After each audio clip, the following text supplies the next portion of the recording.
இதழங்கள் முழுக்க இப்போ யாரை பற்றி பேசி வந்துட்டுருக்காங்க அதிகமாக அப்படின்னு பார்க்கும் பொழுது பவித்ரா அவர்களை பற்றி தான். ஏன்னா இவங்க இப்போ 6வது போட்டியாளராக சரிகமபா நிகழ்ச்சியில் உள்ளே போயிருக்காங்க. அதற்கு முன்னாடி இனியாவை செலக்ட் பண்ணியிருக்கலாமே அப்படின்ற மாதிரி பலரும் கேட்டு வந்துட்டுருக்காங்களாம். இதெல்லாம் ஒரு புறம் இருக்க இப்போ 5 போட்டியாளர்கள், அதாவது ஸ்வஸ்திகா, சபீசன், செந்தமிழ் செல்வன் அப்படின்னு எல்லோருமே வந்து தேர்ந்தெடுக்கப்பட்டிருக்காங்க. 5 பேர் 6வது போட்டியாளராக மக்கள் ஓட்டுகளின் அடிப்படையில் செலக்ட் பண்ணலாம் அப்படின்னு முடிவு பண்ணியிருக்காங்க. அப்படி வந்து ஓட்டுகள் அடிப்படையில் கணக்கெடுக்கும் பொழுது பவித்ரா அவர்கள் அதிகமான ஓட்டுகளை இனியாவோட வாங்கியிருக்காங்களாம். இதே இனியாவை நாங்கள் செலக்ட் பண்ணி தான் செலிபிரிட்டி பொண்ணுன்னு நீங்கள் செலக்ட் பண்ணிட்டீங்க, ஏன் பவித்ராவை பண்ணலைன்னு கேட்பாங்க. ஆனால் இப்போ பவித்ரா வந்ததில் இனியாவுக்கு ரொம்பவே சந்தோஷம்தான்.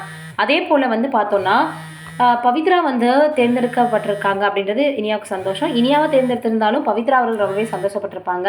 இப்படி இருக்கக்கூடிய சூழ்நிலையில் இப்போ என்ன இருக்குது அப்படின்னு வந்து பார்க்கும் பொழுது இனியா அவர்கள் இப்போது ஓட்டுகளின் அடிப்படையில் கொஞ்சம் கம்மியான ஓட்டுகளை வாங்கியிருந்தாங்க அப்படின்ற மாதிரி சொல்லப்பட்டிருக்கு. சமீபத்தில் கூட அவங்க ஒரு அவார்டு கூட வாங்கியிருந்தாங்க. தேவயானி அவர்கள் ரொம்பவே சந்தோஷமாக இருந்தாங்க அப்படின்ற மாதிரியான செய்திகளும் வெளியாகியிருந்தது. இந்த சூழலில் சபேசன் அவர்களை நாங்கள் லேட்டாக கொஞ்சம் தேர்ந்தெடுத்தோம் அப்படின்றதற்கே பல விமர்சனங்கள் வைக்கப்பட்டுச்சு. ஆனால் பொதுவாக பார்க்கும் பொழுது நாங்கள் இப்போது பெர்ஃபார்மன்ஸ் அடிப்படையிலையோ இல்லை ஜட்ஜுகளினுடைய மார்க்குகளின் அடிப்படையிலையோ பவித்ரா அவர்களை தேர்ந்தெடுக்கல. மக்கள் கொடுத்த ஓட்டுகள் அடிப்படையில் தான் தேர்ந்தெடுத்திருக்கோம். மற்றவங்களை எல்லாமே பெர்ஃபார்மன்ஸ் வச்சு தேர்ந்தெடுத்துட்டோம். இனி அவர்கள் நிறைய இடங்களில் கோல்டன் பெர்ஃபார்மன்ஸ் வாங்கலை அப்படின்னா கூட நல்லாவே பாடியிருந்தாங்க. அது மாதிரி தான் பவித்ரா அவர்களுமே கடந்த வாரங்களில் மட்டும்தான் கொஞ்சம் பயத்தோட பாடுற மாதிரி இருந்தது. இப்போ சரி பண்ணி நல்லாவே பாட ஆரம்பிச்சிருக்காங்க. அவங்களுடைய குரல் அந்த மாதிரி. நிச்சயமாக பவித்ரா அவர்கள் அவங்களுடைய கணவரினுடைய ஆசையை நிறைவேற்றுவாங்க அப்படின்னு இப்போ எல்லோருமே மிகப்பெரிய அளவில் எதிர்பார்ப்போடு இருக்கிறாங்க.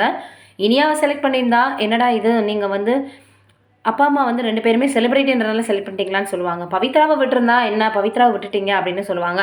அதனால் மக்கள் கையில் கொடுத்துட்டோம். மக்கள் யாரை சொன்னாங்களோ அவங்கள நாங்கள் செலக்ட் பண்ணியிருக்கோம். பவித்ராவும் சரி இனியாவும் சரி 2 பேருமே டிசர்விங் பர்சன் தான். யாரையும் நம்ம குறை சொல்ல முடியாது அப்படின்னு இப்போ ஓட்டுகள் அடிப்படையில் தான் நாங்கள் செலக்ட் பண்ணியிருக்கோம் அப்படின்ற மாதிரியாக இப்போ வந்து ஜட்ஜுகள் வந்து சொல்லியிருக்காங்களாம். சிங்கர் ஸ்ரீனிவாஸ் அவர்கள் கூட இதை பற்றி பதிவு பண்ணியிருக்காரு அப்படின்ற செய்திகள் வெளியாகி இருக்குது. அதனால பவித்ரா அவர்கள் இப்போ 6வது கண்டஸ்டண்ட்டாக போயிருக்காங்க. அவங்களுடைய கணவரின் ஆசை நிறைவேற்றுவாங்கன்னு எல்லோருமே வாழ்த்துக்கள் தெரிவிச்சு வந்துட்டு இருக்காங்க. நம்மளுடைய சார்பாகவும் வாழ்த்துக்கள் தெரிவிச்சுக்கலாம். நீங்கள் என்ன நினைக்கிறீங்கன்னு கமெண்ட்டில் சொல்லுங்கள்.